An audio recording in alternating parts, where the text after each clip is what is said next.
It's a bird. It's a plane. No, it's a fat weeaboo's Tuesday recommendation. Welcome to a new series I'm doing, Tuesday Recommendations.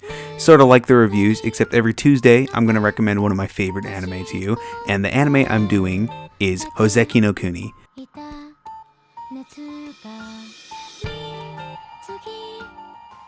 Houseki no Kuni, better known as Land of the Lustrous, is an anime adaptation of Haruko Ichikawa's light novel Houseki no Kuni, Country of the Jewels in English. This story shows the importance of growing as a person and the prices one can expect for said changes, but the philosophy of Houseki no Kuni is not the only reason this show holds a strong 10 on my list. Right off the bat, the show kills it on development. Without getting into any spoilers, I can confidently say that watching the main character Phospholite adapt from the start, from her drastic change in the end, is well worth it. The character development feels organic and we see many changes through many roles, but the show does not deviate too far from Phos.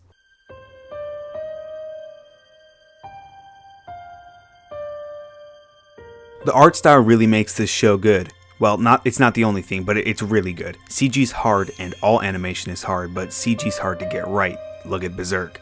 Studio Orange hit this project out the park. They were a perfect match for this adaptation. The scenery, the gem breaks, the majestic landscape, and mysterious structures take you into a trance, and I often found myself pausing or just plain rewinding scenes just to rewatch the animation. CG has the potential to create camera angles and motions that would normally be way harder to animate. It's been a really long time, if ever, that I've seen CG look this good in anime.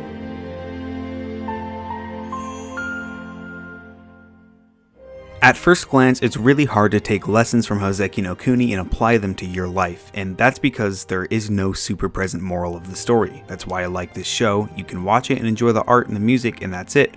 Or you can take something from it. Here's what I took from it. Developing yourself as a person is hard, and you can't just sit around doing the same thing every day and expect something to change, and change takes time. It took Phos 300 years. Through her change, she goes through many breaks, literal breaks. It's challenging to try new things, to accept new responsibilities. You may fail and break at times, but the key is to keep going and eventually you'll get stronger. I'm not going to really delve into why, but after finishing this show, you'll have a much deeper appreciation for nostalgia. And if you want, go down into the description. Aleczandxr, this anime YouTuber, also made another video about that really covers the subject well. I was actually going to write maybe a paragraph or two about how nostalgia ties into this show so well. But today I watched his video and I was at school and I was, working on this video for the past week. I'm like, I can't do this anymore. So when you finish the show, or now if you don't care about spoilers because it's not super plot heavy, go over to his channel and check it out. The link's in the description. Music can make or break a show. And the OST is also a dead ringer for possibly one of my favorites of all time. It's made by Yoshiaki Fujisawa, who also composed A Place Further Than the Universe, Love Live, No Game No Life 0, and a lot more, but he really shines on this. The mysterious melodies complement the scenery of this world, the mystery of the Lunarians, and the suspenseful tracks play in and you get used to feeling really tense in light situations. The light novel for Houseki no Kuni is still being made, but Studio Orange pulls off a complete story in 12 episodes. It's almost crazy how much time they don't waste developing characters, and you don't seem to notice once it's already hit.